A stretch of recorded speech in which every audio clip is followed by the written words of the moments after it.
So the other day I had 3 vegans come on and interrogate me about my vegan ethics, which I really appreciated. So you guys know I've been on a plant-based journey for 1.5 years. I do not call myself a vegan yet, though by the end of that 3-hour conversation, I felt the most comfortable with the label baby vegan. But some people felt like I was overthinking it, or maybe it was my autism, or maybe it was this.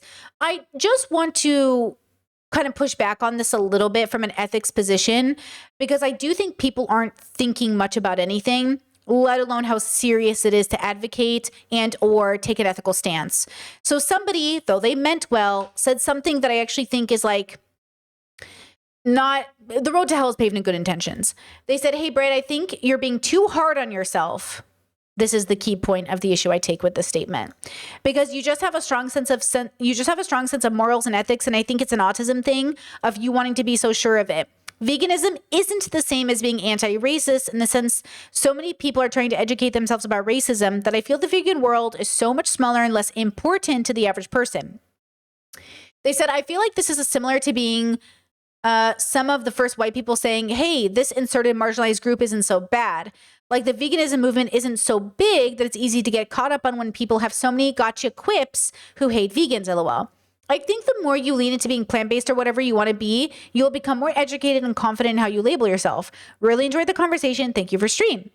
I said, hey, I'm not being too hard on myself because that means a very specific thing to me. I went on to say, this isn't what that means. I'm being very clear with my ethical stances. I just don't think most people are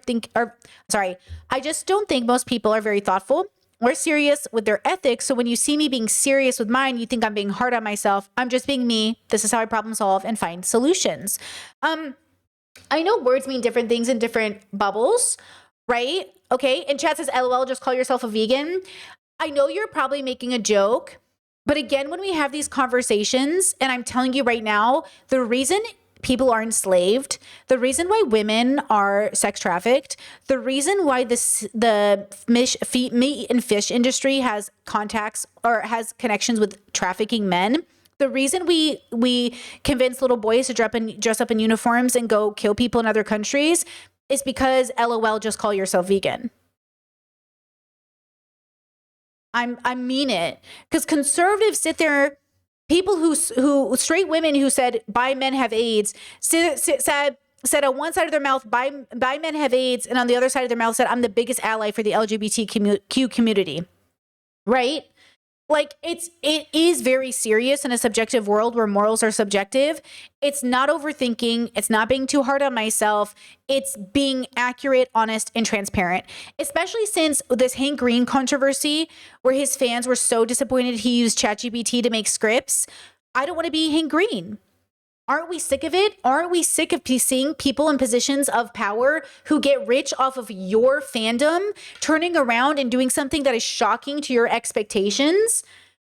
Like, aren't you absolutely so fucking tired of it? Because I fucking am. I'm so tired of people sitting there and saying, I'm a leftist, I'm anti-capitalist, also here's my second home. Oh, I care about these things, but also here's this. I'm saying before I take so seriously this label, I would like to really think about it, because being hard on yourself is actually really bad. Okay, this is from Psychology Today. Examples: you psychologically beat yourself up for making mistakes that have minimal consequences. Girlies, that is not what's happening. You keep criticizing yourself for after having corrected a mistake. Absolutely not. Your self-care is continually bumped off your to-do list in favor of other priorities. Nope. When someone treats you poorly, you find a way to interpret how it's your fault. Like, again, I'm not being too hard on myself. You got, like, people aren't hard enough. People aren't thinking enough, right? Like, this is very important, right? Yeah, you said, okay, hearing yourself rationalize, I get it. It sounds like overthinking, but labels matter because it's me who is underthinking.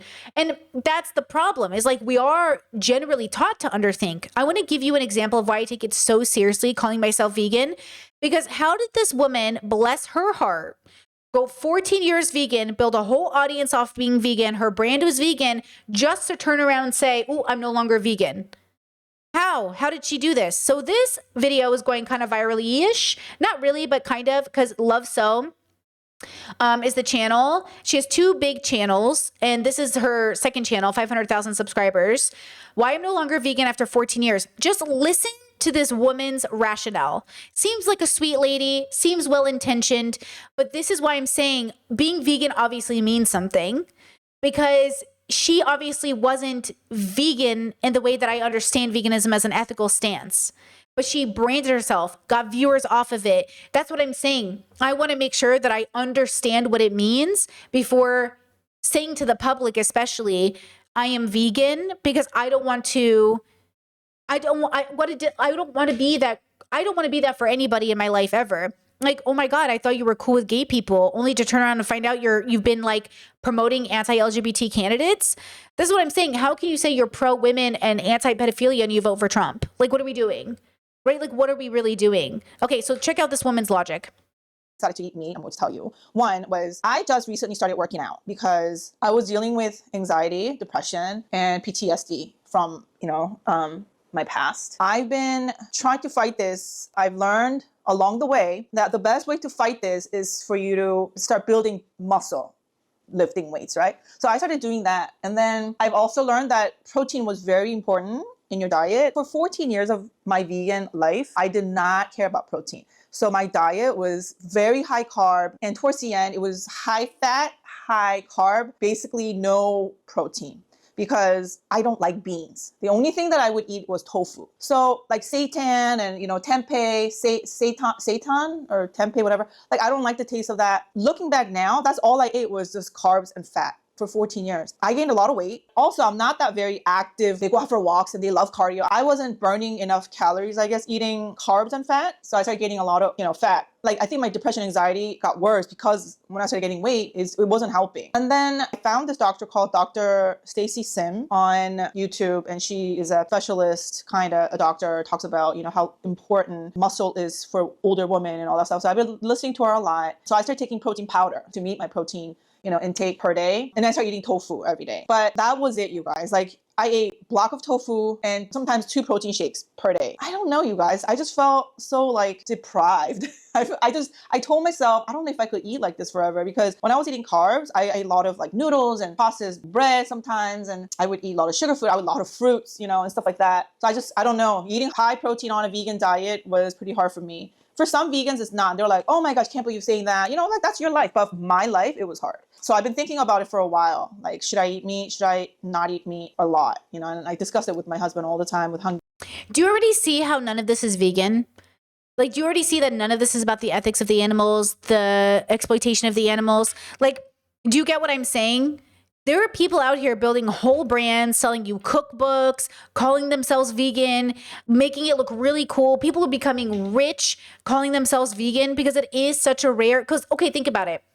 If only 1% of the population is vegan, then when you're a vegan, you could become like a celebrity, right? It's an easy fast track way, if you do it correctly, to actually becoming kind of famous. And then all of this fame, all of these cookbooks, all of this, and then all of a sudden you drop off. That's what I'm saying. Like, we have to think about why it is so confusing for people not to understand what veganism is. If half of people think veganism is just what you eat, and some of the people who are vegan do it for animal exploitation. But I'm saying, this is why I'm being very, very focused here. Now, Chess says, I'd be curious why she became vegan in the first place. She's going to tell you, girls, and wait until you hear her answer. I pre-watched this video. When she finally gets to the point of why she became vegan, and I was like, just wait. What do you think I should do? He's never seen me eat meat. So did some of, few of my children. They were very little. My parents, or the people that are very close, they accommodated for a very long time. I asked myself, why did you go vegan in the first place? Now, that was a big question. And to be honest, you guys, a lot of people are vegan because they're animal right, and we care about the animal. I learned a lot about that being vegan, because especially if you're a vegan influencer, a lot of information are thrown to you. No, a vegan influencer, especially if you're a vegan influencer, especially if you're a vegan influencer. You have to be careful. So I've studied and learned a lot, but I went vegan because I wanted to lose weight.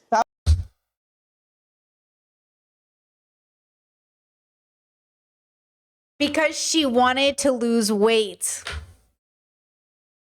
Do you understand? Yes, Chad guessed it. Chad knew. Chad guessed it ahead of time. That's what I'm saying.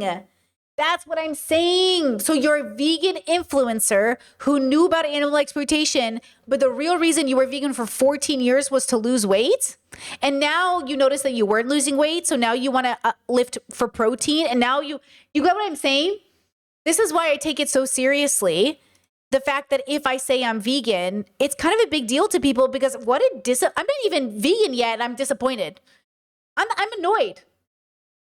Do you know what I'm saying? I'm annoyed. Now, she seems like a perfectly nice person, but this is why I say like people aren't philosophically or ethically consistent or thoughtful about, she knows about animal exploitation, but that means she also didn't research or go deeper into vegan bubbles. She wasn't curious. She didn't read any of the books. Like that means that she, for 14 years, either manipulated and lied to her audience about being vegan or convinced her audience it was just about what she was eating, or she never researched or went into it. Do you know what I'm saying? I'm saying, so you became a vegan influencer. You grew a huge platform being a vegan influencer, but you didn't do any of the research into veganism?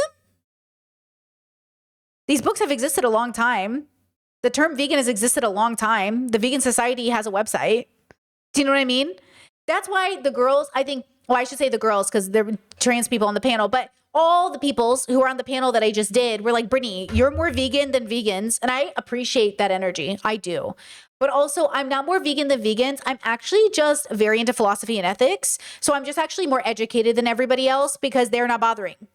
Because if this vegan influencer for 14 years never bothered to get educated on the thing that she was advocating for, of course, somebody like me who's researching it before I take on the responsibility is going to look like I'm more vegan than a vegan because I'm just more researched. I'm just literally better educated. Do you know what I'm saying? And that's what it gets down to is like when we have these conversations, the reason I take it so seriously is because this is like, I can't be this person in the story ever. This is why even when I was a teenager and I was going to be confirmed, I was questioning everything. I was like, I don't want to be confirmed. I'm not 100% in this. And my mom was like, it doesn't matter. Just do it. And I was like, but I'm not 100%. I should be 100% in this before I get confirmed. And she was like, no. And then I left the church 3 years later. I was out of the church years later. I was like, bye. Like, because I knew my heart wasn't in it. And until my heart is in it, That was the pure reason in the beginning. And then I learned that animal right and all that stuff. So there's still a lot of vegan in me. And it's hard to get it out of your brain. See, she says it like it's bad. Like it's hard to get the vegan out of your brain. Animal right and all that stuff. So there's still a lot of vegan in me. And it's hard to get it out of your brain.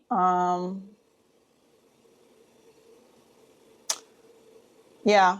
Right now, like I said, my brain is so scattered because this is kind of scary. Like, I bet you this video is going to be, hated by some of the vegans. Like, I can't believe you and all that stuff. Because usually when vegan goes non-vegan, there's bad videos made, toward. Yeah, because it's weird. Like, I get it. That's too. I joke about that. Like, I don't want a vegan video made about me. But the truth is like, I want to be serious about when especially you guys this is a member stream. You're giving me money right now. Don't you want to make sure that the person you're giving money to is also like transparent and like isn't hiding anything from you and is also like being so serious about their ethics? Because guys, it will incorporate into my activism. If I become a vegan, I'm gonna become one of those vegans. You know what cracked me up?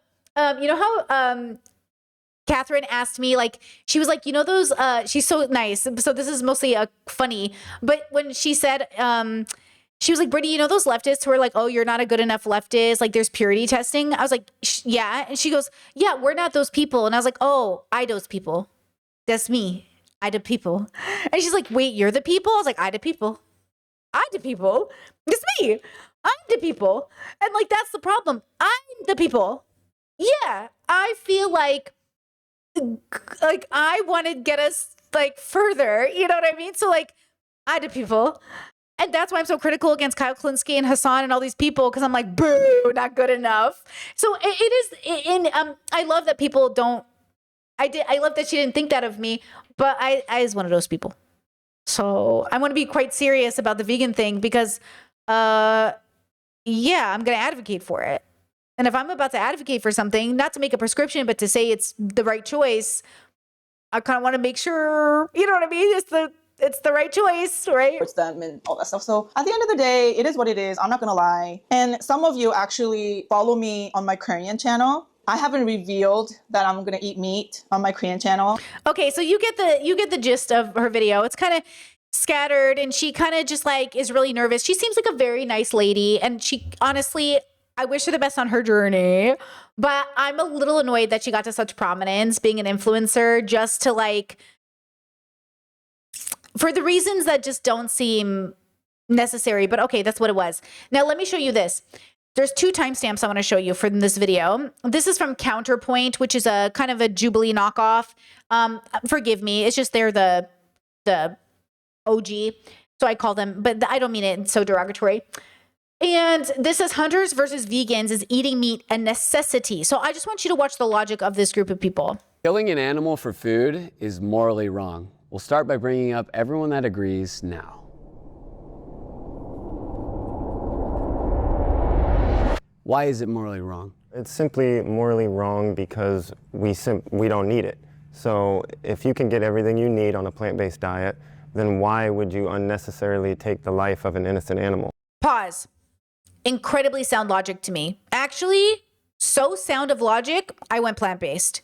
I was like, oh yeah, if I can get everything I need on a non-plant-based, on a non-carnivore, non-meat diet, like why wouldn't I do that? And then that helped me. That logic, when I saw that our protein and the nutrition we get is from the animals, like what they're eating, I was like, oh, okay, I watched Game Changers and I was locked in. Easy. Okay, now what's the next step? What's the next step in solidifying that ethical stance, right? I want to reduce harm. I want to be as least responsible for the least amount of harm. And obviously what I put in my mouth is a great place to start. That's how I see it. Okay. Yeah, it's unnecessary. And whether you want to say like, oh, well, it's always been wrong, but it was necessary in the past, you know, or you could argue that when it was necessary, it wasn't morally wrong. Either way, either way it doesn't matter because now it's unnecessary for a lot of people, for like most people, especially in like, let's say, especially in America, a lot of people in America, it's not necessary. So if something is unnecessary and it hurts someone else, then it becomes wrong to do. Suffering. That's the reason. It's not more complicated than that. Since the 1960s, large corporations applied assembly line methods to produce millions and millions of animals to meet the demand for eggs and beef and poultry and other things. About 85% of eggs on supermarket shelves are produced in farms that house 50,000 to 350,000 egg-laying birds. The largest producer in America, Cal-Maine Foods, houses 44 million birds across 44 farms. It's about 1 million birds per farm. They have to house these birds. It's funny, in one part of the brain, so for a vegan, when they hear these numbers, they're like, oh my God, that's so many people. There's so many lives. When a farmer hears those numbers, they're like, oh, that's a good amount of numbers. Yeah, that's good livestock.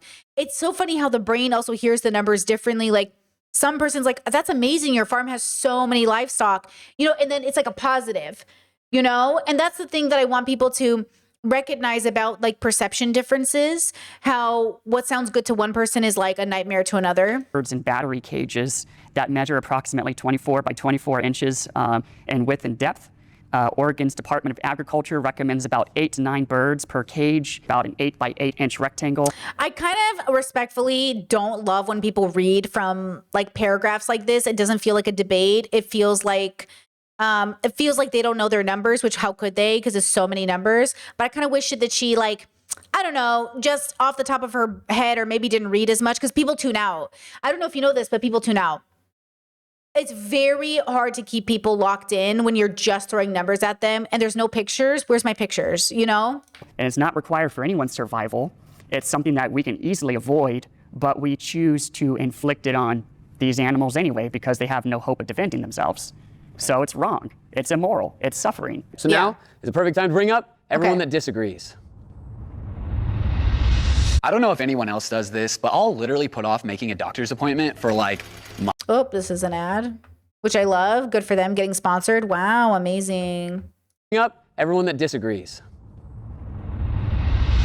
I'm Hispanic, Mexican. Growing up, I was raised around, you know, farm animals and eating them. She's a vegan. Raised in that culture, sometimes we don't realize that the harm that we put in animals is much deeper than we think. Yes, we have our own morals, but we also have to understand that a lot of people grew up living that way of slaughtering animals. And I feel like we should be able to respect that. I'm kind of in between. I grew up, you know, killing animals, but I still thought it wasn't right to, you know, Well, you can think something is morally wrong to you, but not morally wrong for other people.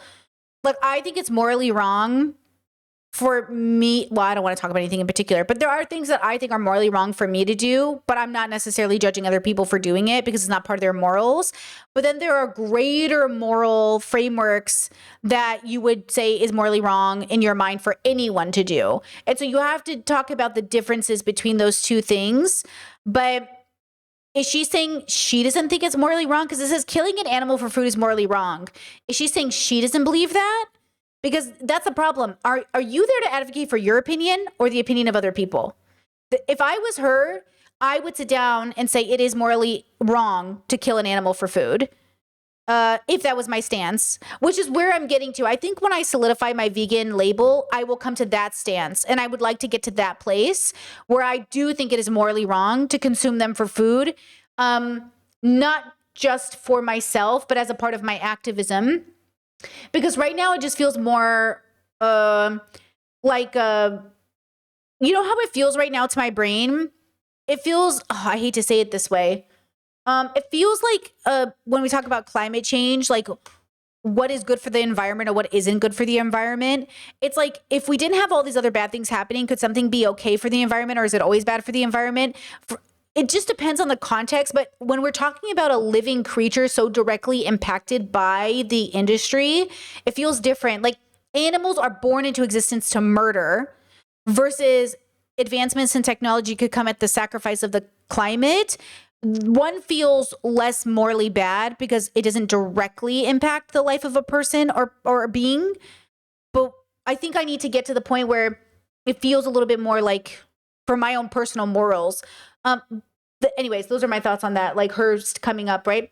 Chet says, what do we mean by respecting it, being respectful or respecting the belief? Exactly. She's saying she respects does she respect them for slaughtering the animals, or is she saying that she respects their freedom to, or she acknowledges that, like, you can't just make people turn around and change their whole life? Yeah, that's what I'm trying to figure out too. I'd prefer it quick when I was a kid, you know. It's a gray area morally. Why is it not morally wrong to kill an animal for food? I agree with her. You know, I grew up that way, grew up farming, that kind of thing, hunting. And it's just the circle of life, really, man. That's all it is. See, I'm gonna say, I know a big thing like hunting helps with wildlife regulation. You know, it keeps the deer population in check so they're not overpopulated and destroying crops and all that stuff. And I believe that's one beneficial thing about hunting. And I grew up with it too. You know, give them the best life they can before they're on the dinner plate. I don't think you should. So Chad says, what I struggle with veganism is that I don't see what's wrong with killing an animal for food. I see the issue with mass farming and raping and breeding for food. Okay. So I'm at the stage now where I do think it's wrong for me to kill an animal for food. For Brittany, I can't see the justification. I can't figure out what justification I have for eating a slaughtered animal, so I'm not going to do it. But does that moral position, is it ethical? Kind of superficially for the numbers, definitely. Truly, I don't know. Like, I think so. I think I'm probably going to be a vegan one day, but I think what I'm waiting for is the click. But I do know it's wrong for me to eat an animal. There's just I cannot. I've argued with myself. I tried to justify it. I just can't figure out in what universe at this stage of my life I would need to eat an animal. And if I don't need to eat an animal, why would I eat one then? Why would I eat another living creature for gluttony, for like just pleasure? You know, that's something that I think about now. Be sticking as many hogs in this little square as you can. I think you should let them, run the pasture and live the best life they can before their food. So, I don't think that killing an animal is morally wrong. I mean, for me as a waterfowler, like this year, we're not even in the hunting season since January with Canada goose, snows, blues, and my trip to Argentina. I've harvested over 600 birds this year, which will blow a lot of people's minds. It is. Is that a brag though? Are you bragging? It's my passion. I love it. I love killing things. It's my passion. I see a vulnerable little creature and I just want to break its neck. It's a huge passion of mine. It's a hobby. I love it. It's my identity. Birds that are harvested go to the locals. If we're in Argentina, if we process our birds here, nothing goes to waste. Processed? You mean murdered, slaughtered? it's in my history, it's in my DNA as a waterfowler, going back with my great-grandfather to grandfather to parents. I wonder what else is in that DNA. It's just what we do, and nothing beats, to me, the can of geese that I freeze dry and make into dog treats, or making the beef jerky, or the different meals that we had in Argentina. Nothing beats, Yeah, chat saying is nobody's saying why it's okay. Exactly. Because nobody knows why it's okay. They just know that that's how life is. That's how we're raised. That's what's normal to us. But that's my question. If it is normal for you, then couldn't it be just as normal to raise a kid vegan, or to be in a world where we didn't do this to animals? If how you were raised is what creates the connection to want to keep it going, what if we just raise people differently? But people don't want to lose their cultural connections, and I get that. But you know what I've loved through this journey is there are so many Assyrian vegans, and I just learned how to make all my Assyrian food vegan. Everything, even kubeba, dolma, whatever. I just went on TikTok, I went online, and I said vegan Assyrian dolma, vegan Assyrian kubeba, vegan Assyrian biryani, whatever. And people already got it on the internet. See, collective, when we all work together as a collective, anything is possible. Harvested meat that we produce, that we get from these hunts, and I don't think there's anything morally wrong with it at all. So one great story is down in Mexico. We were down in central Mexico. We're hunting ducks down there. All the ducks that we shot, all of them, because we can't take them back to the U.S. because there's certain rules, all the ducks went to local communities. The same thing went with Argentina. In Argentina, they would cut their... So you're just killing animals for the thrill of killing something. You went to Mexico to kill animals for fun, but hey, it's okay because you fed the population? All the ducks went to local communities. We shot all of them because we can't take them back to the U.S. because there's certain rules. All the ducks went to local communities. The same thing went with Argentina. In Argentina, they would the farmers or the local people would come in, and they would get these bags. I know this sounds terrible to you guys. They'd get bags full of birds, and they'd process them, doing the whole thing. But the amount of birds, meat, whatever we want to call, that was provided to either the people that were in central Mexico, Argentina, it was like a Christmas gift to them. They got all excited that we were providing all this stuff to them, and we're happy that they were taking it because everything's going to a good place. They're going to eat all this stuff, and of course we ate duck and goose while we were in Argentina, and we could go into this later. But some of the recipes that they made, I mean, this medium rare rosy bill pochard was delicious with the cheese they put in there and all that good stuff. To me, like I said when we started this thing, delicious. I couldn't get enough of it, and that's just me. This is how I grew up. This is it's tough to change that when it's in your DNA. Yeah. Oh, just like racism, colonialism, sexism, misogyny, homophobia. It's just really hard to change, guys. It's my culture. That's what I'm saying. How does the left, if everything is political, how are leftists not more critical of where their food is coming from? How is this not a big part of our conversation as leftists? I know why conservatives aren't vegan, because they're so racist and they don't want to change their culture. They want to fly the Confederate flag because it's a part of their background and their culture and their ancestors. But why aren't leftists much more likely to be vegan or plant-based, at least? Why aren't we more critical about where our food comes from? Like, you won't use AI or shop on Amazon, but like you also will eat an animal that was farmed so just disgustingly. It's just interesting. And I say that as somebody who's only been plant-based for a year and a half, girls. Trust me, I'm really just talking to my past self. I'm really just looking at past Brittany, be like, hello, lock in. Hello. How do you guys feel about that? I grew up eating a lot of meat. I actually ate like a lot of animal products before I went vegan. I went vegan in the span of like 1 week. But again, just because you've done something for a long time or your whole life, it doesn't mean that there's no impetus for you to change. Like there's no like it just justifies you continuing to do something if it's technically harmful. Like even when it comes to culture, culturally, peoples have done things for history that we would say, well, but that should stop, even though that's their culture. If someone's culture involved slavery, we would say now at least, it's like, well, I mean, their culture does it, and they've been doing it for centuries, so they really should be able to do it. We shouldn't call it morally wrong because they've been doing it for forever. Let them keep slavery, we probably wouldn't agree with that. And then the other thing I was going to say too is you were talking about how we all, well, at least most people would want the animals, if you eat meat, to have like the pastures and be like open and more free and not be confined. If you truly believe that, then you would theoretically have to agree with, like, let's say in America, basically everyone eating way less. Okay, yeah, okay, so hold on. I just want to say this. You know, the people say, like, I'm sure these conservatives, which is like everybody, if you say, like, do you agree with animal exploitation? They say, oh my gosh, no. But the question is, when does your buying power play a role in how you engage with your no?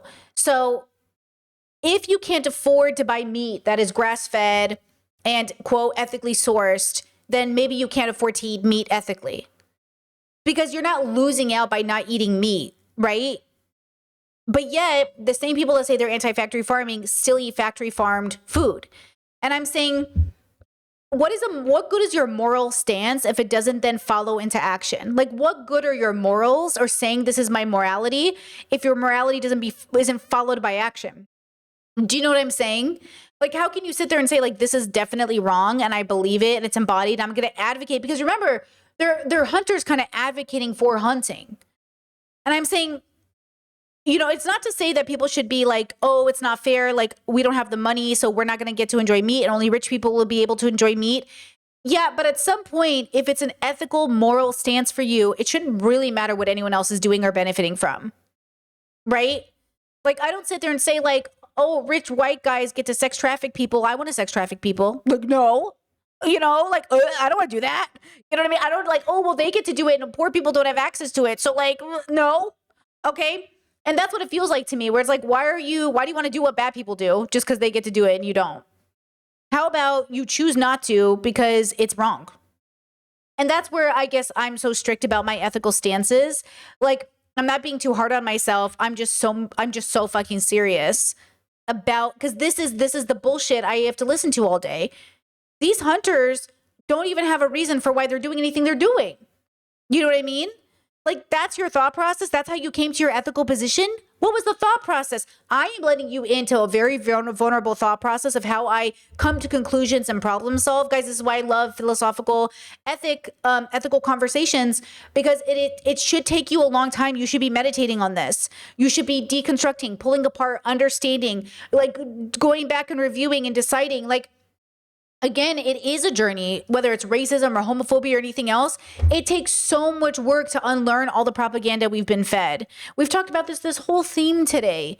So no, even if you think you're well-meaning, when you write comments to me like, oh, Brittany, you're overthinking it, or maybe this is your autism, maybe you're stupid.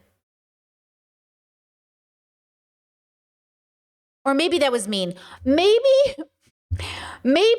you're the reason the world is the way that it is, because God forbid I take a second to think about it. You know what I mean? I can't tell what's worse, telling people to think less or having the audacity to think less and tell me I'm overthinking. Do you know what I mean?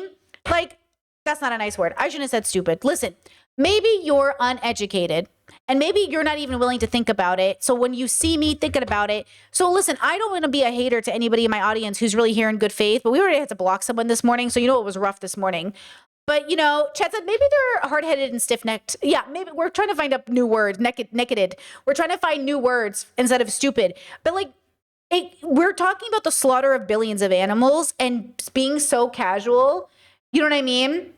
Right? And it's not even the chat here today, chat. It's the comment that I got initially saying, like, oh, Brittany, you're being too hard on yourself. Like this, you're being too hard on yourself. I'm not being too hard on myself. We're talking about the slaughter of billions of living creatures. We're talking about billions of humans being impacted. We're talking about the environment. We're talking about the future, our child's futures. Do you know what I'm saying? I literally am. We're talking about the most serious shit in the whole world. And then people are like, you're just like overthinking it. Okay. You know what I mean? Right? So here's what I'm going to have to do, right? I always move with action. And I always do less bad until I figure it out, which is why I'm plant-based. And also, the more I hear non-vegans debate, the more I'm pretty sure veganism is definitely the answer. Because when you hear non-vegans debate, don't you all kind of start to realize they're conservative? Like, don't you see the correlation between conservatism, hierarchy, and dominance and realize, like, oh, is slaughtering animals a conservative belief? And then you start to realize, like, maybe that is why it's so shocking to me that more leftists aren't vegan or plant-based or even vegetarian. Because, like, yeah, this is all about capitalism. This plays into white supremacy. Like, everything about the industrialization of our food is so connected to everything we're fighting against. So I'm sitting here, the more I hear from non-vegans, the more I'm like, oh yeah, it's vegan, isn't it? The future's vegan. I think it might just be. Less meat, and not every day, because that's not like on the scale that people want to buy it today, like in the grocery store, like people eating meat every meal, every single meal, every single day. That's not sustainable. Guys, I used to eat meat 3 times a day, all of my meals. Now when I watch chicken recipe videos, I'm like, man, how many chickens had to die? How many chickens had to die, bro? You know, and you realize like, yeah, a lot of fucking chickens had to die for me to get chicken wings. And you think about that and you're like, why though? Why are they dying? Now let me show you one more clip. Factory. And then we'll be done with this. Let me show you this clip. Animals have the same right to life. Now let's see this debated. Animals have the same right to life as humans. We'll start by bringing up everyone that agrees now. So, like I mentioned, I truly believe that we are all one at the core, and so that with the earth and with the animals, and I believe that any act of kindness to anyone else is an act of kindness to yourself, and same with on the other end of the spectrum. Also, you rearrange the letters in the word veganism, you get saving me, and so I mean, I find that quite interesting. That's kind of crazy. Also, earlier when I said, like, maybe you're just stupid, mind you, I am also thinking of these hunters. So, like, it's funny that we're willing to call conservatives stupid and nobody gets offended. But if I call a leftist stupid, then all of a sudden it's like, oh, but like short-sighted, uneducated, unwilling, not engaging. Like, my feelings towards these argumentations also engage with how conservatives, because I grew up conservative my whole life, the way that they don't think. They don't think. Like, there's nothing there. There's no conversation. They're just like, oh yeah, I guess that's what I'll do. And I'm like, why? Why are you doing that? You know what I mean? Why are you why? Like, when I ask you why, I'm saying, how'd you come to that thought process? Which is what I'm trying to do here. When I say, like, when you guys say, oh, why aren't you vegan yet? I'm telling you there's something uniquely happening in the vegan experience that isn't happening in the hunter experience. And that there's something happening in my experience that isn't this experience either. I could debate anti-vegan, absolutely. But then I would just be a debate bro debating something that isn't a part of my real life. Does that make sense? Even if I'm materially quote, quote, vegan, I would know in my heart of hearts that I was debating for the sake of knowing the meat eaters are wrong. But are the vegans correct? You know, that's the point. And so I truly see, I live by... Mind you, I'm sorry, when I say are the vegans correct, mind you, I'm almost 99% sure I will never eat an animal again. Unless I'm in a survival situation. So I'm talking about the ethical framework of veganism, which is different. Like, I think that's the thing too. The framework of veganism, like we just reviewed this lady who was vegan for 14 years. She went vegan to lose weight, but she became a vegan influencer. Like, that is obviously a framework of veganism that I'm like, I don't care about that. That doesn't seem important to me. That feels like okay, that's wrong. Then I see these other vegans who are advocating for something. I'm like, okay, what are you advocating for? What's the rules? Because obviously we can't have the vegan influencer who wanted to be skinny on the same panel as the vegan influencers who care about animal exploitation, even though they're all using the label vegan. You know? The golden rule basically is that treat others as you would like to be treated.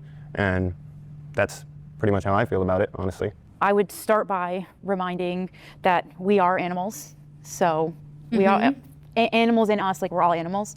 But I think that what should give the right to life is sentience and the ability to think and feel and have pain and flourishing and joy and happiness in relationships. And non-human animals, for the most part, have that capacity.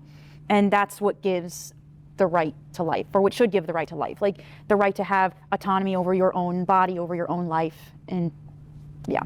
The reason why I became vegan about 20 years ago was I had a conversation with a really interesting person who introduced me to the Great Ape Project.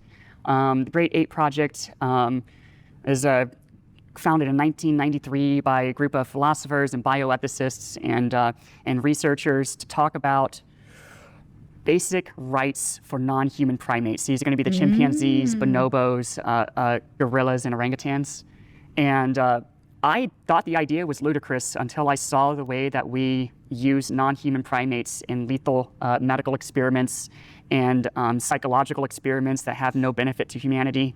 And as soon as I conceded to the idea that a non-human primate could actually have a right not to be tortured, I realized that my own morals, by definition, extend outside of my species. And as soon as I broke past that barrier, it just extended across every single living thing. See how she's having like a, like it's everything. Okay, I want to get there. I want to go where she went. I want to go where she went with that thought process of like, oh, they're entitled. They are not here for me to use. They are not here for our benefit. They are here for their own benefit. Like, guys, I know that like elephant labor is disgusting. Like, if you're a tourist and you go to a place with elephants that isn't verified as like a sanctuary, and specifically those elephants are used and tortured, you're fucked up. But like if you also like, there's a level to this where I think if you're like breeding dogs and abandoning them, like that's fucked up. Those dogs have a right to a good life. Like we don't think about it in this way, but I want to have that realization of like, oh, you are entitled to your existence. Because I think human beings are entitled to their existence, and I want to extend that, what I know to be true, to all living creatures of like, you are entitled to your existence. But I think I'm just emotionally as well unlearning all of the adventurous food I wanted to eat in my life, all the food I have eaten in my life, like all the things I have had. But animal labor, like moving lumber, horses at rodeos, like I'm serious. Like I don't think we understand. Guys, start paying attention in your daily life. Start noticing every way we use non-human animals. It will start to like, you can't unsee it. It's everywhere. It's literally everywhere, and it's so prevalent. And you're like, oh, what is happening? It's just. It starts to change you, but I know I have to wait for the change to finish. But I love this realization of I'm going to extend this out to you are entitled to your life. Just because somebody exists doesn't mean they exist for you to torture them or feel like, just with a child. I mean, human beings make children, and at some point you are not entitled to that child. I mean, you are responsible for keeping it safe, but at some point, like, you are not entitled to your child. Like, they are their own person. We know this is true. We know this is true, and people directly make them. Now extend this out to everybody else, right? That feels and suffers and thinks and has a sentient mind, a point of view, emotions, sees itself over time, every single thing, every living thing. I've seen from my own experience and from videos and films that animals can feel the same as we do, whether it's with love, anger, sadness. You know, they could feel the pain that we do in any other way. It might not be the exact same way as we do, but it's very much similar. And I mean, not even humans all experience it in the same way across, which is why we talk about aphantasia and gender and all these other things. Like, we're not having the same biological experience. Human beings are all having very different experiences with their existence, which is why, again, when we talk about gender identity or how our brains work or neurodivergency, there is no default human. There is no like, this is the standard we want to be. We all are all different versions of existing in reality. And so, you know, I want to extend that out to, you know, I mean, we've all seen Brother Bear. I really think we need to watch Brother Bear. I think that this is what we really need to do. Okay, we need to watch Brother Bear and just remind ourselves, okay, of really the harm in killing animals. it just makes me realize, I mean, if I could feel all this pain in my own view, imagine in their view, and especially when we hurt them and they can't do anything to defend themselves. Actually, damn, you know, now that I think more about Brother Bear, I think I might just be vegan.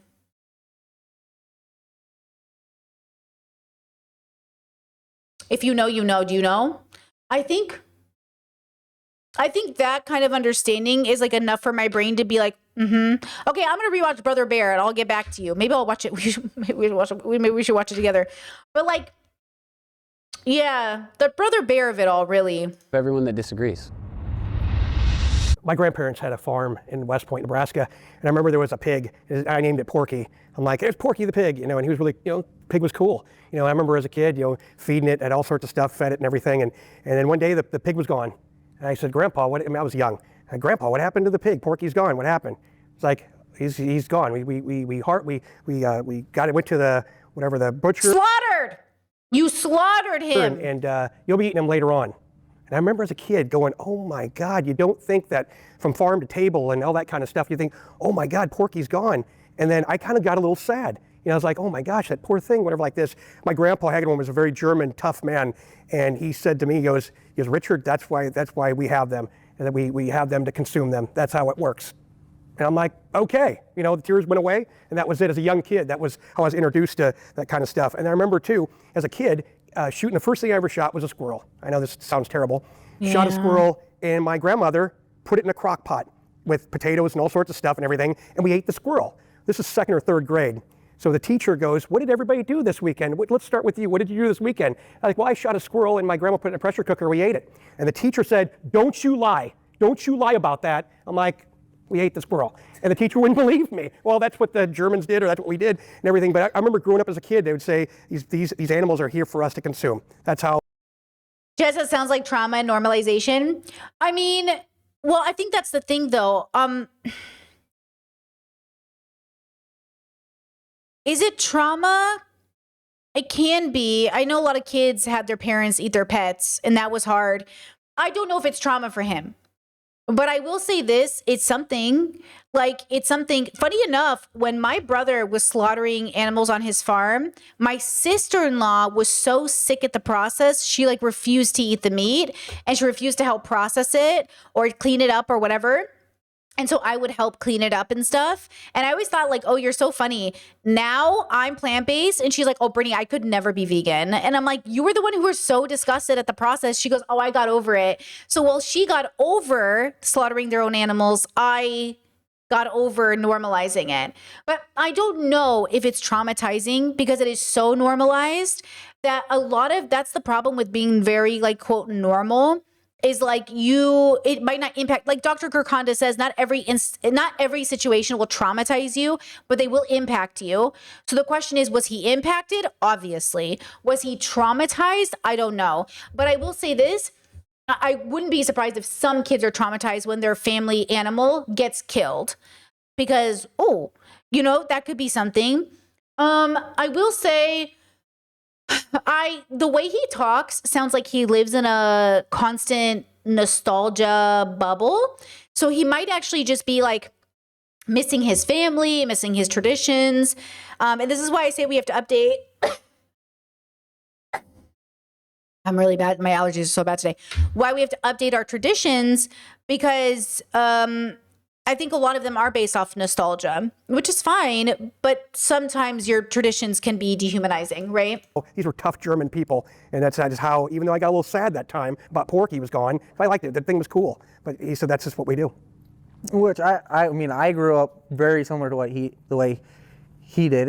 I was explaining, their sacrifice for us to eat so that we can keep going, the nutrients and stuff from that, we can do more good with ourselves with other stuff and towards humanity, conservation for wild game that's endangered, this, that, and the other with. I mean, exact same story as Rich, just replace it with a cow, man. You learn that's what they're there for. What do you think they're there for? Wouldn't we say being tough would be the guy that helps the bully, gets away from, instead of being the bully, which is taking the animal's life unnecessarily, wouldn't the tough guy be the one that is helping the victim? Right? Or how do we see it here? I remember my grandpa saying, you love those baby back ribs, don't you? I'm like, yeah, those are delicious. And I was like, well, that was Porky. I was like, I love baby back ribs. I love that. And just in all the food and the sausage. Yeah, that's the question. Is my love for sausage more important than the dignity and life of a pig? Listen to me when I say this. Sometimes I absolutely miss the memory of meat. 1000%. I miss the taste. I miss the concept. I miss the whatever. But now that I'm attaching it, now that they're connected, I can't unsee it. Now that I see this baby back rib as coming from the carcass of an animal, my brain goes, I'm good. But when I just think of the rib, then I'm like, I get so excited thinking about it. But then I think about, the ribs. With the oxtail. It's oxtail. And then you're like, an ox tail. And you're like, never mind, I'm not going to eat it anymore. And then that's what it is. It's It's making the connection every time. It's not just saying the words, it's making the actual connection. You know, did you guys see for my members only tier 2? I had a video about Primal King, the new documentary. You should watch it if you haven't, but huge trigger warning. And one of the scenes of that documentary, Primal King gets a hunter to shoot a live bull, and then he chases the bull down in the field as it's dying, rips its carcass apart, and eats the flesh raw, just died.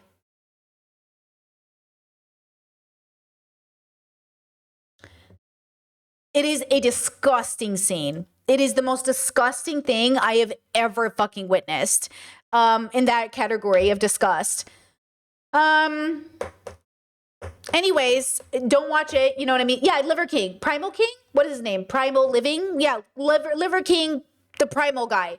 Yeah. That guy. It was awful. It was an awful scene. So just like trigger warning. Okay?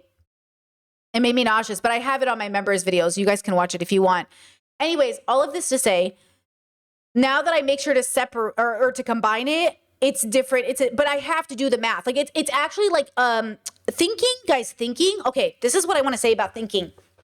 Thinking is math. You can't 1 + 1 without 1 + 1. 2. You actually have to have a physical representation for what you're doing. Same thing with thinking. Oxtail, it's like math. And I skipped math. Like I kept not finishing the equation, so then I wouldn't see the full answer. I was always getting half the answer. Like, oh, chicken wings, nom, nom, nom, chicken wings. And then I was like, chicken wings. And then I'm like, oh, chicken wings. Like, then it helps. Then it puts it all together. And I'm saying most of us, in terms of thinking, we think half and we don't think of the full picture.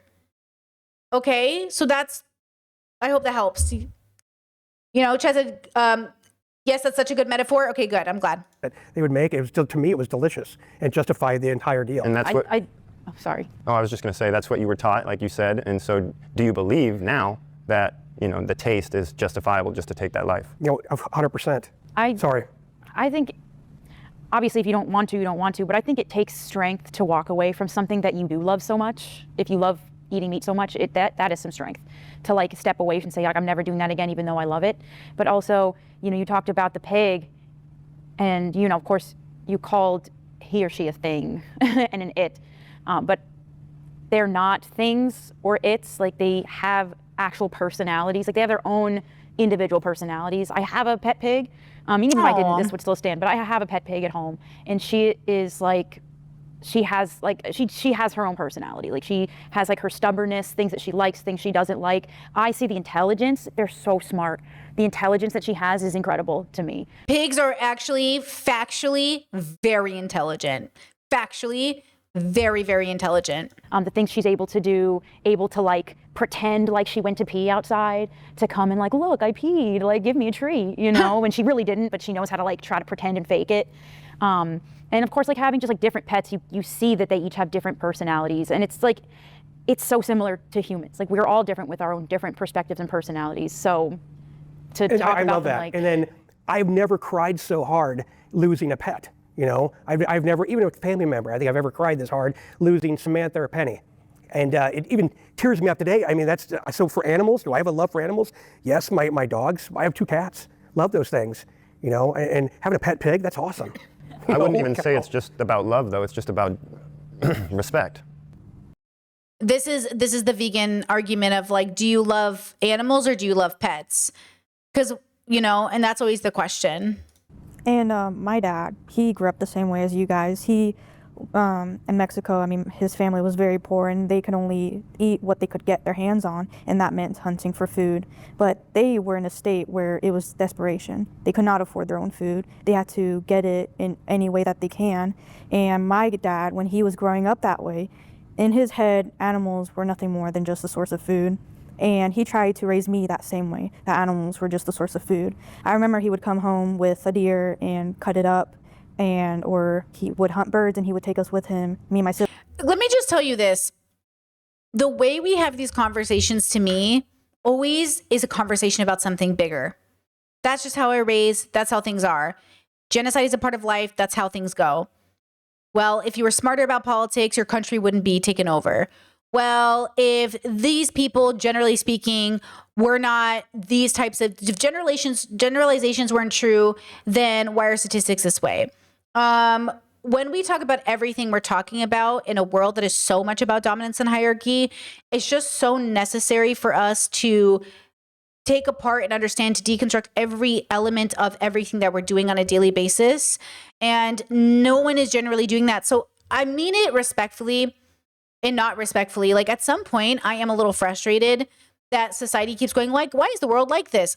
I'm telling you right now, the answer is that we are a reflection of us as a whole. Each of us is a reflection of us as a whole. And the world is exactly the way we all want it to be as a collective, as a reflection of the collective. And the collective so far is more than happy with war, more than happy with taking away people's rights, more than happy being homophobic and transphobic and racist. The collective is doing beautiful, amazing things, and they're incredibly evil, fucking philosophically evil people. So when you guys have these conversations and it's just so serious to me, like, hey, why wouldn't you just be vegan? Or why wouldn't you just do this thing? I could ask you the same thing as if everything is just easy to like light bulb switch. Like, why are you biphobic? Like, why aren't you doing this thing? Why aren't you dating a bi guy? Like, it takes time. I don't believe in free will, which is why I showed you Robert Sapolsky earlier. I don't believe in free will. I think if free will existed, we would all just make good decisions all the time because it would be so obvious. But we're not those people. We don't do those things. And so we have to accept that we're emotional creatures, all of us, and then allow ourselves to melt away whatever is keeping us from doing the work. And often what's keeping us from doing the work is our community, is our traditions, is our friends and family saying, you're overthinking it, stop worrying about it, just do it. But you have to understand, if that is your argumentation, that's the same argumentation the hunters will give you. You're overthinking it, enjoy the bacon. You're overthinking it, dude, war is war. Bro, you're overthinking it, bro, just buy Amazon. Bro, it's not that big of a deal, bro. Look at this AI video I made. Hey, bro, you're over, like, and I'm saying, that can't be our philosophical argumentation for our ethic. You're overthinking it, just do it. Pfft, girl, not gonna be me, can't be me. Siblings, and he would break their necks to kill them if they didn't get from the bullet. And but for me, you know, just at a young age, I knew that that's not the life that I want. I don't care if I'm poor and I cannot afford anything. I would much rather eat berries and fruit and whatever than to kill an animal with my own hands. And just like she said. That's the rule I gave myself as well. If I'm not willing to kill it myself, I'm not going to eat it. Yeah, I loved food, like meat, because I used to not always be vegan. But my love for animals was much stronger than my love for the food, than like a rack of ribs and a steak. You know, I chose to walk away from that so that I could give the respect. Okay. My love for the animals was stronger than my desire for the steak. My love for the steak is stronger than my love for the animals. And here's where I am. My philosophical framework of harm reduction is more important to me than my desire to have the steak or my love of the animals. And I'm wondering if that counts as veganism, because the vegans I'm hearing from are saying, no, it's about animal exploitation. But my concern over animal exploitation is not the strongest reason that I am not eating animals. So then I'm confused. Can you be vegan if the strongest reason you're vegan is because it correlates with your personal philosophical framework? Because in that case, I'm vegan. But my strongest driver for my reason to go plant-based and my reason to not engage in animal exploitation is specifically because it overall contributes to the goal of harm reduction and being less bad every day. And I'm not sure if that's vegan, but I will say whatever it is, that's what I'm doing. And I feel pretty good about it. I'm like very, very happy with how things are going in that regard. Like for animals that I truly believe in. For me, if I'm watching this video, I'd be like, yo, ask him this. It's just you and some animal, right? There's literally no other food option. Are you, and I'm not even, I'm like genuinely wondering, because this comes down to the heart of the question, are they equal? Are you gonna take the animal's life, or are you gonna starve next to it and lay there? And I'm not saying that in a... I'm probably gonna starve. I'll be real. I think I'm gonna starve. Yeah. Now, some people would see that as suicide, but I would just see that as living within my ethics. Like, y'all are so afraid to die for your ethics. It's amazing.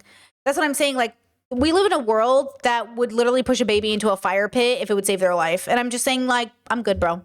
I'm like, living is not so important that I would stay alive at the compromise of my values when it comes to like at the expense of somebody else. Like, it's one thing to be in survival mode, but like, do I really need to be alive that long? Now, that's a little bit different than a person trying to kill you and you defending yourself. Like, that person is literally trying to kill you, or a bear trying to kill you. Like, that's self-defense. But if a harmless little pig is minding its business and you go up and stab the pig to eat, like, what that pig ever do to you?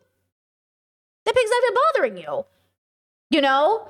Now, if a bear came up to me and tried to fight me and I won the fight with that bear and then I ate its meat, maybe, but probably not. I probably would just get the ick. But also, I'd feel really bad about killing that bear. I'd probably have to do a little ritual, you know? Chad says, could you explain how that's different? Because I'm saying, because by saying it's for harm reduction, you're acknowledging that the animal exploitation and suffering is harmful. For me, they go hand in hand. So let me finish out this video and then let me see if I can find a TikTok that explains it. And because remember, in order for me to understand veganism, I'm researching veganism. And so it does seem like by the vegan society, the definition is simple, but then I would have to argue with other vegans about like who's a real vegan. But other vegans are saying it's not a harm reduction philosophy, because harm reduction philosophy is its own philosophy, like humanism is. So then I think it gets confusing because of the language. You know, I don't know. Derogatory way. I mean, really, that's the most real question I could ask you. Different vegans are going to have different answers to this, but I would say in a situation like that. Oh, okay, wait. Chad says, I think your reason for avoiding the exploitation of animals is animal-centered. Sounds pretty vegan to me. Is it? Is it though? And this goes back to my idea around skyscrapers. I don't think we need them. Like, this goes back to the exploitation of the earth. I don't think we need to be digging up the earth like we are. This goes back to the way that we like mine the earth for her minerals. Like, I don't even know if this is necessary. Like, is it for the animals or is it just, that's what I'm trying to figure out. Is it for the animals or is it for the overall picture and contribution to the destruction of the planet and ourselves? In a survival scenario, then it's necessary. Okay. And I wouldn't necessarily be like, wow, how could you? You know, Only to someone. because By the way, I do understand that skyscrapers can actually be very efficient for the planet, like putting people in taller buildings rather than all of us having our own houses and taking over more land. I like to say skyscrapers because men always brag about like, if women were in charge, we wouldn't have skyscrapers. But like, do we need skyscrapers? Because we're not even asking ourselves those questions. We're just trying to build the biggest tower in the city. the cost would be too lives, because right, the cost, if you didn't. well, yeah, if it's my life you and over, the animal, even that'd be in two a lives, human not one. scenario, if it's my life against someone else's, I could easily see myself becoming desperate enough to want to survive, to like, I got to take out the other person. My general mentality is that the justification for hurting anything is always the same. It's been the same for thousands of years. Apathy. When we talk about why it's wrong to hurt me, like me, I'm a self-interested person, it's because I suffer. When I want to hurt somebody else, they suffer. But if I can convince myself to be apathetic, then I can just do whatever I want to them. For me, I have this like hard time accepting the fact that humans have been mean to other humans for, since the dawn of time. We've been enslaving each other, killing each other, colonizing one another. I mean, there's conflict over in Gaza Strip right now, where the Israeli Zionists are forcing out the Palestinians who've been there for who knows how long. I have no idea. And I think to myself, the reason why they do it, the reason why they believe it's okay, is because they don't think about it. It's apathy. And the counter argument to apathy is empathy. And just all things being equal, I think that like morality based on empathy is always superior than morality based on apathy. Well, that's why Elon said empathy is like what do you say? Like a disease, an illness. They use it against you. And that's what people are afraid of. They're afraid of being exploited. And they're like, I'll exploit you first before you exploit me. How about we don't exploit anybody? I can't in good conscience like say to myself, well, I just don't care about this animal. I don't care about this person because they don't have my same skin color. I don't care about this person because, well, they just got a lot of money and I'd rather have it in my own pocket than theirs. I can't make morality make sense based on apathy. And when you make a morality or an ethic that's based on empathy, you're almost always going to land on the same position that vegans have reached since as long as veganism has been a thing, that suffering matters, no matter who it is, what it is, or what its nature or origin. Do you guys remember that episode of The Good Place where there's a guy who got really high one time and found out like what the system is, and how there's like a point system, but then his life was driven into madness basically. And he was actually like headed for the bad place because he was trying too hard to be good for the wrong reason. That's why I think it's a good idea around doing the right thing for the right reason versus the wrong one. I'm not really interested in doing the right thing for the wrong reason. I think that's like why the world sucks, because so many people say they're anti-racist, say they care about gay people, say this, but then when push comes to shove and life gets hard, and it will get hard, you have to maintain that ethical position even when life is really hard. Now, again, those things are why I do take into consideration like survival ethics versus non-survival ethics, but this is why we talk about privilege. Like no ethical consumption under capitalism was not for the privileged. It was for the people who don't have choices. It wasn't for Hassan Piker saying, oh, I got this on Amazon. Why are you shopping on Amazon? It's not for people making 6 figures a year to be like, oh, like we can't afford it. Not for you. It was supposed to be for people who genuinely don't have choices. They live in food deserts. They're limited. They don't have any, they're disabled, you know? And even then, you can be a privileged disabled person. You can be a multimillionaire disabled person. So you have to see the intersection of your actual struggle. You're struggled because you're disabled. You're not struggling because you're poor. So you still can't shop on Amazon or like whatever else your value is going to be. So again, I don't want to be good for goodness sake. And I also don't want to be good for the wrong reason. I want to do the right thing because we've looked at the data, we've thought about it, and it seems to be the best thing to do. And there's a real dignity attached to this reasoning, dignity. So that's ultimately like the reason why I'm a vegan is I just don't want to make things suffer. And I can't fathom doing it because you're apathetic. Otherwise, I'm going to concede that any apathetic person can just hurt me for whatever reason they want to. And we might know you can't have life without death, but that is no justifiable reason to cause unnecessary harm, right? So. Right. Don't forget to subscribe. Oh, that's interesting that they ended on the vegan note. Hey, I mean, great conversation in general. And also, you know, okay, so let me see if I can find this for you guys really fast before we completely wrap up. Let me see if I can show you veganism is not a harm reduction philosophy. Harm reduction, see what comes up. Let me see. Hold on, let me pull it up for you. Okay, I don't know who needs to hear this, but one of the biggest misconceptions about veganism is that it is a harm reduction or suffering reduction plant-based diet. And I genuinely think that this is one of the biggest barriers, if not the biggest barrier, to non-human animals being liberated from exploitation. Veganism is solely about not viewing animals as resources.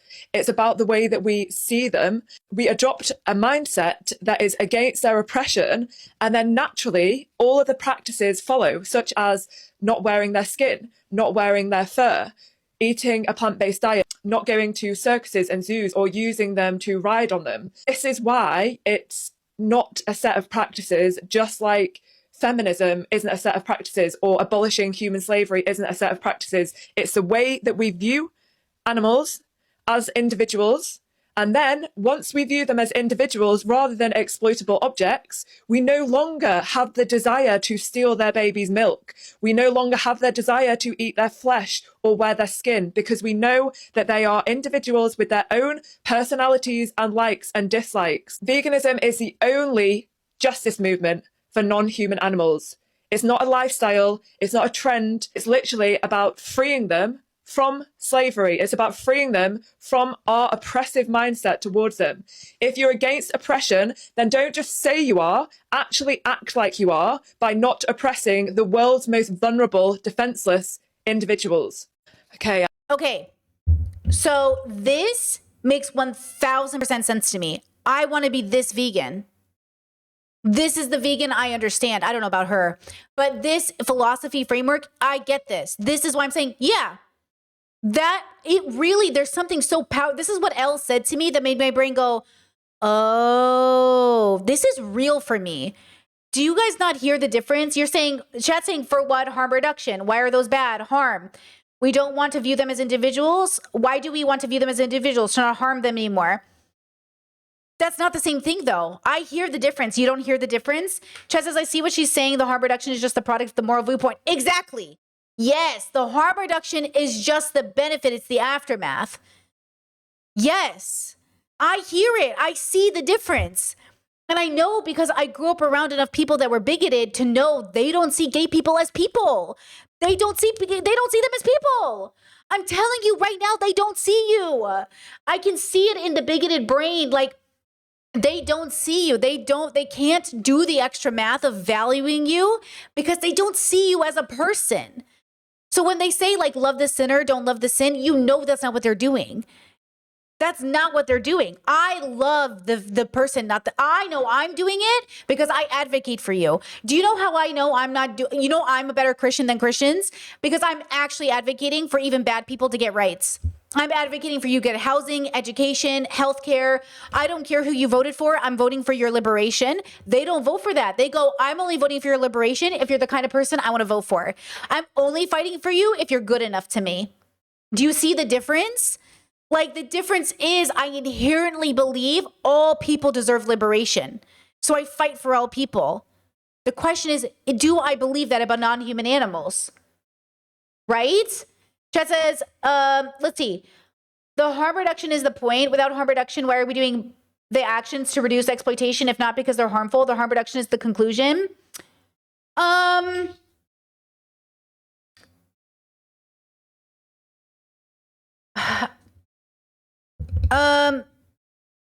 If harm reduction was the only goal, then we would just mass suicide because that would 100% reduce 99% of the problem.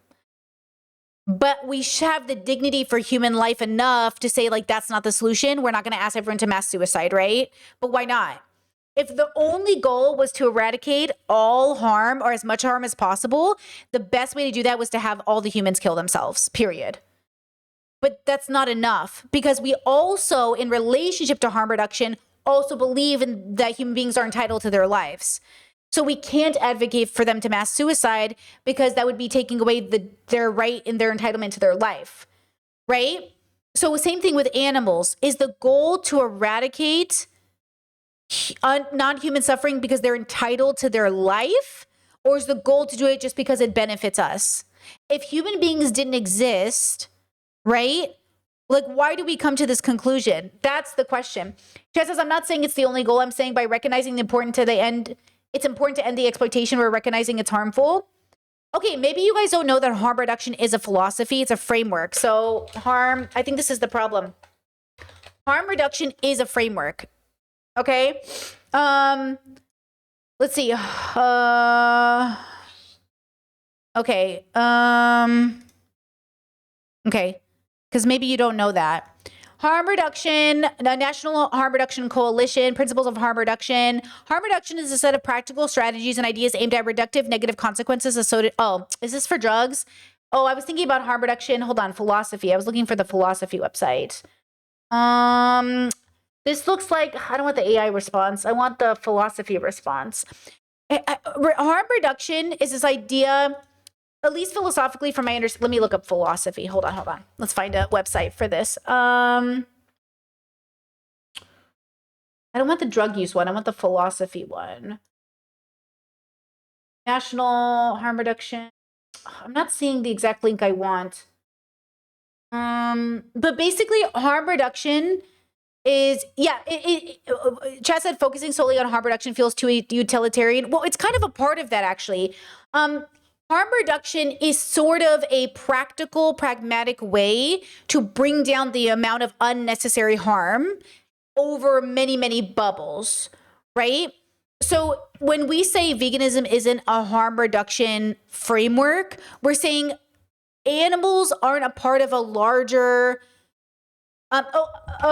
here's a good example. Maybe this will click. Drug use isn't inherently wrong, but we want to harm reduce the negative impacts of drug use and make sure people are practicing drug use safely. If veganism was about harm reduction, then you could start justifying all the ways that you could bring down harm while enjoying animals and while engaging in animal. Like, you could justify, like,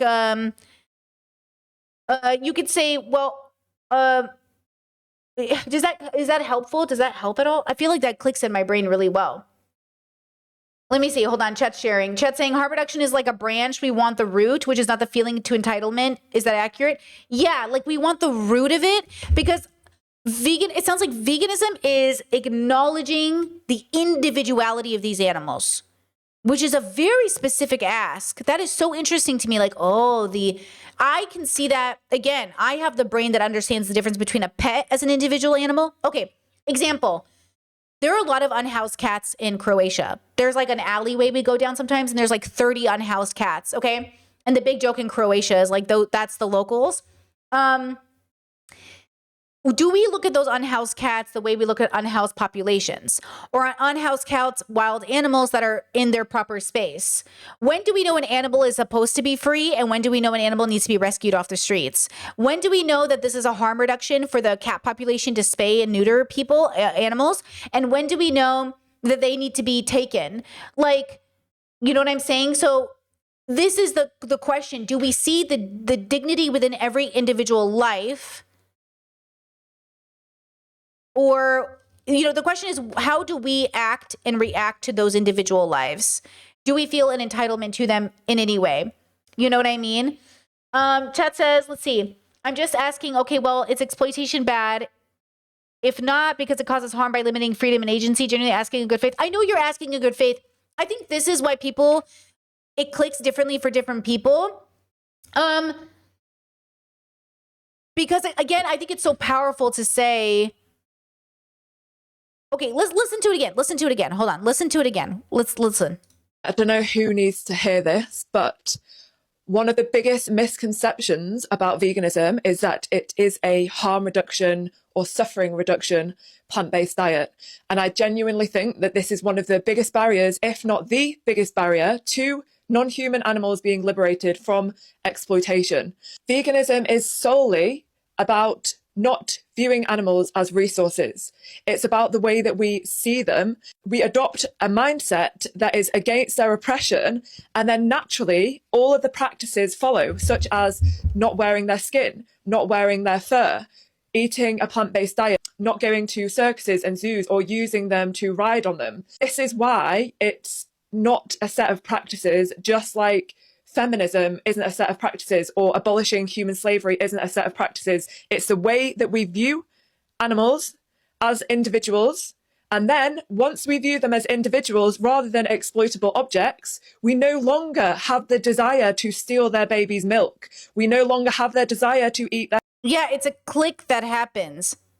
It's kind of like a click that happens when you learn about oppression. Like, you guys, how you're taught, like, you know how people say, like, oh, I'm not homophobic, I'm not afraid of gay people, but that's not what that means? It's like that. It's like, okay, you're talking to somebody who thinks homophobia means you're afraid of gay people, so they don't identify as a homophobe, but they'll fight against your rights and say you have AIDS, right? And I'm saying there is a difference between the person who realizes they're homophobic and the person who doesn't know they're homophobic, in the person who isn't homophobic and the person who just thinks they're not homophobic. And I'm saying there is a difference between the person who actually sees every animal life as an individual creature, and the difference between people that are like, oh yeah, we shouldn't eat animals. It's not good for the planet. It's not good for you. It's not good for them. Like, versus like, no, it's very bad. Like, you are taking their agency away. It's really fucked up, actually. Like, in the same way that, people will say, literally about the genocide happening, they'll say like, well, that's just war. What do you want Israel to do? I don't know, not genocide people, but they can't get it. They cannot understand why Israel isn't allowed to, quote, defend itself. And I'm saying, because you're not defending yourself. But then they can't. It's not clicking. And I'm saying, when I hear her give that definition, I go, okay, I want to feel that, because I think that's the right answer, because I think that is the reason I'm so interested in veganism, right? It's like, okay, how does it click? And the same way that you have to read a book sometimes for it to click, and the same way that you have to like get involved because you watch a documentary, you're like, oh my God, I get it. Police brutality is another one. There are people who think, oh my gosh, you just don't know how to act with police officers. I've never had a problem with a police officer. in the same way that men, better example, the same way that men could never fathom how annoying it is to get catcalled, followed, touched, and groped as a female woman, as a femme in public. Like, until you have been followed in a store by a man multiple times, or followed down an alleyway, or followed down whatever, you don't even know. You don't even know. Okay. And so what I'm saying is like, it sounds like you get it. Like a man will say, oh yeah, I think women should be protected. That's really fucked up.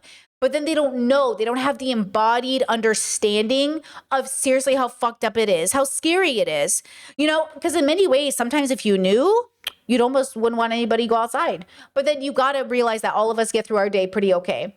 And so we got to go outside, right?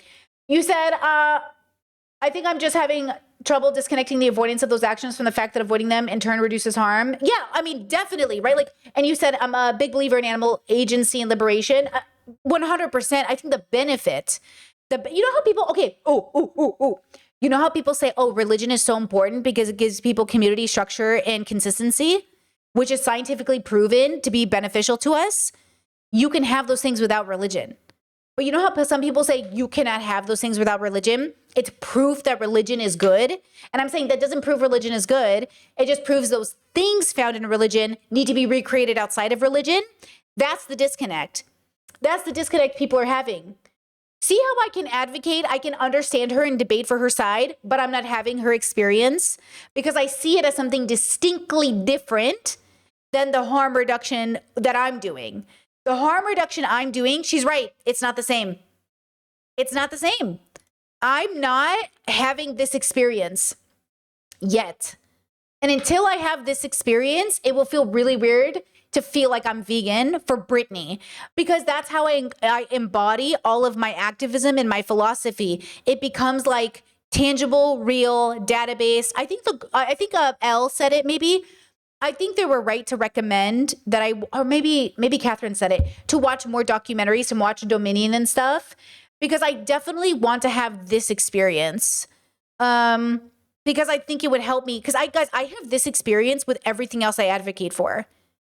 Like, you guys know, I feel very devastated about abortion. Like, I'm just devastated that people are having abortions because we're in a position to have abortions. I want to harm reduce our need for abortion, but not eradicate it. Even if personally, it makes me so sad that people are having abortions for their sake and for the fact that, like, we're so tormented about bringing babies into the universe. But, like, I want to harm reduce abortion by making it unnecessary, not by eradicating people's right to that abortion. You know? I so firmly believe in abortion rights, choice rights, medical rights. Like, I so firmly believe in an adult's ability to choose that it stumps any feelings I have or sadness I feel about the fact that there was like a being in process. That being in process, though, I think will be better served not existing. Now, here's the thing. Much like the rock conversation that got stuck in the vegan convo, I am not saying a clump of cells is a baby. Just like I'm not saying a rock has a consciousness. I'm saying the spiritual / metaphysical / database understanding that rock has existed for thousands of millions of years, or that clump of cells will soon be a baby. That is what I'm attached to and why I consider it sacred. Like, here, you know, there is a sacredness to life existing. We're talking about the sacredness of a chicken. I certainly have a sacredness for an embryo or for a fetus. You know what I mean? But the sacredness comes from the fact that that is an individual being, but that individual being at a certain stage of development is not the individual being we're imagining. It's not the individual being that we come to know. And so at some point, it is just a clump of cells.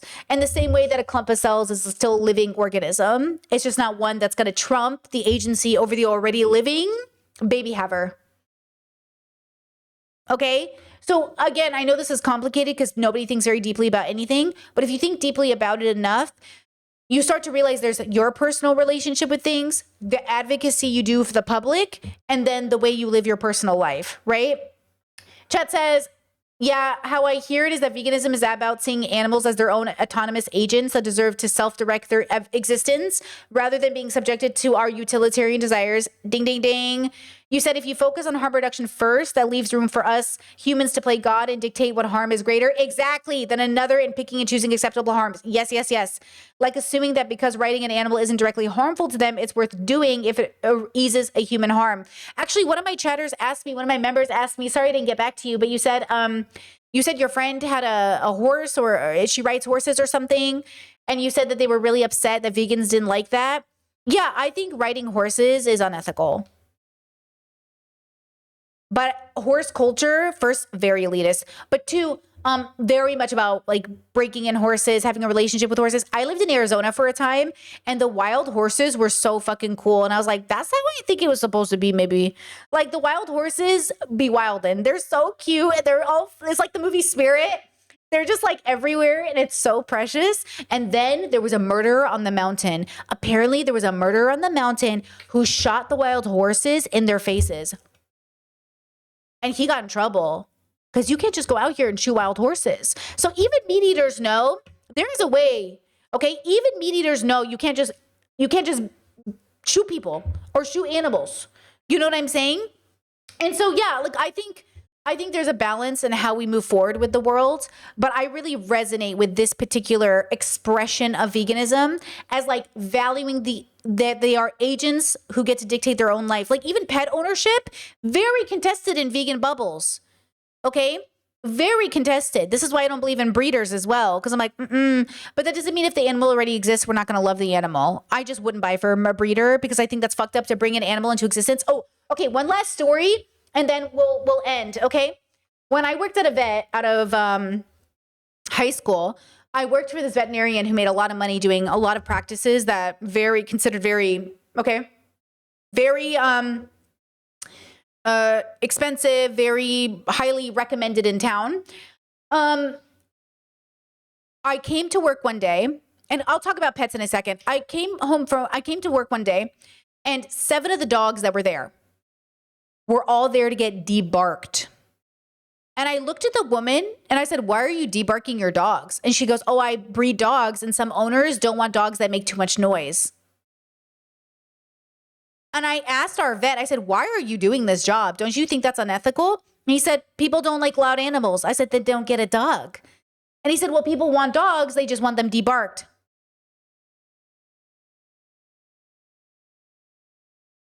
Humans are fucked up. That's what I'm saying. We are so fucked up. We declaw cats, we debark dogs just so we can be comfortable instead of letting them be their natural state of being. Dogs bark. Don't get a dog if you don't want a dog that barks. Don't get a cat unless you plan for her to tear up your furniture. Okay? Now, in relation to owning animals, pets, I will just say, I think how you go about it matters. There are plenty of animals that would love to come home. There are plenty of animals that need homes. There are plenty of kill shelters, and it would be more ethical for you to adopt those animals, right? Give them a home. Indiana has had so many opportunities to run away. She comes home every time. I think she chose me. That's not to say that if you take ownership and responsibility of an animal and they run away, that you don't have an obligation to go get them and help them.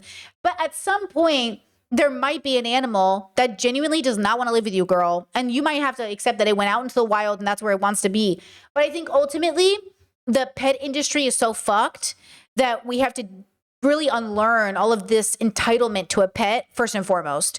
And then recognize that a lot of people really think animals are toys. And once you start to recognize like they're not toys, okay? But there's a level to it. You could have one conservative person that's like, animals are not toys. They're living creatures. And also we're going to slaughter and eat them. You can have a person who is like I just found out one of the brothers I'm not talking to, he was like a pet guy, an ownership guy. Like his whole identity was having a dog, and like his dog is so like him. Like I literally thought this dog was his Pikachu. I just learned that he rehomed his dog. I was like, I'm not talking to him, so, but I was like, he rehomed the dog. And I was like, that's impossible. I thought he loved that dog the way I love Indiana. And then my partner was like, yeah, that's impossible. Because like, I don't know how to explain to you how much we love Indiana. I don't even know how to communicate to you that if my partner said me or Indiana, I would be divorced and back in the United States in 2 seconds. And for the record, there would be so many people in my comments saying, Brittany, you gave up a relationship with the love of your life for a cat that was dying? Yes, I did. I will divorce him faster than Indiana will die. Okay, I would rather have the next year of Indiana and me together than with a person who told me to pick. Oh, Chad said, no, are you serious? Oh, I'm dead serious. Oh, I am so dead serious. Do not make me choose between my Indiana and a man or a woman or a person. Absolutely not. Like, absolutely, you do not understand how important she is to me. She is my whole world. Ugh. Chet says, I don't play about my dog. I don't play about my cat. Oh, don't make me cry. Don't make me. There's no way, bro. It's like telling me to choose, but this is why people say I always choose my kids over my husband. Don't make me choose my kids over my husband. You know, but I will say, obviously, we're a team, and I did not marry somebody who would make me choose. You know? And that's the point, you know? Oh, you said that's deeply cruel to debark your dog? It's so deeply cruel. It's so deeply cruel. Listen, I am not going to marry somebody that's not going to be on a team with me, you know? And we just love this creature and we're going to take care of her and we put all of our effort into her. And it's so serious. So again, maybe we're all just having different experiences, but I know which one I'm waiting to have before I call myself vegan. And when I do, I'm going to be the fiercest, most loudest advocate for veganism you've ever seen. But until I'm there, it just doesn't feel that authentic to me. But I want to get there because I think it's where I'm supposed to be. I think I'll be very happy there. I'm just not there today, you know, but I'm working on it and you're seeing it in full, like in real time. And that's why I want you to say, that's why I want you to learn. It doesn't matter how introspective you are or how much you work on it, you still have to work on it. I have to work on introspection every day. I have to meditate every day. I have to challenge my own ethics every day, girl. It never ends. Every day, all day. This is all I do is like, okay, what is this? And it's very, for me, it's an incredibly joyful experience. For other people, it might sound like too much. Okay, but for me, it is an incredible, it's so deeply important to me. If I'm going to exist, if I'm going to keep on living, I'd really like it to be authentic. I'd really like it to be ethical.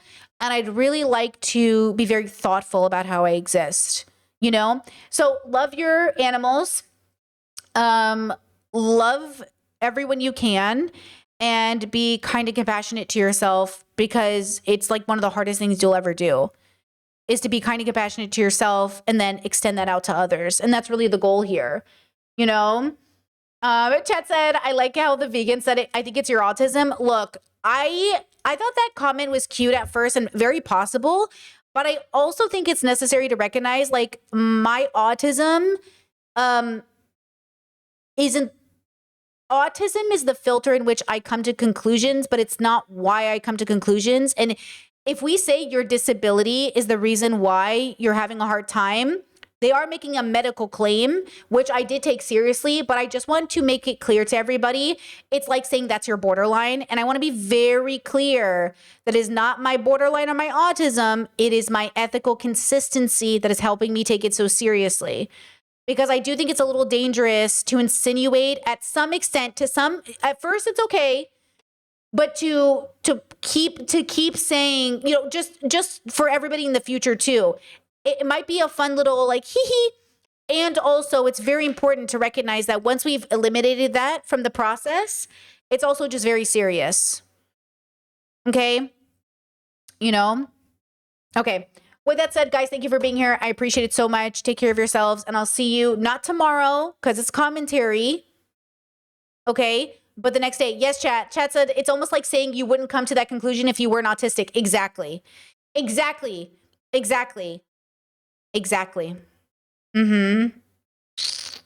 Yeah. Which is interesting. But again, I'm sure they had good intentions. I'm sure everybody did. So I just want to make that clear. But, you know, don't harp on it too much. Don't keep saying, oh, it's absolutely her autism, because then you're neglecting my argumentation. You're saying Brittany's so stupid, she doesn't even know it's her autism. Instead of Brittany's an intellectual human being who's well-read, who studies this for a living, who like has ideas about philosophy, and she knows what she's saying, you're taking my agency away from me. You're saying she's too stupid to know because she's disabled. And like, that's what's happening there. It's a bit ableist at some point. Anyways, okay. Thank you for being here. Take care of yourselves. Okay.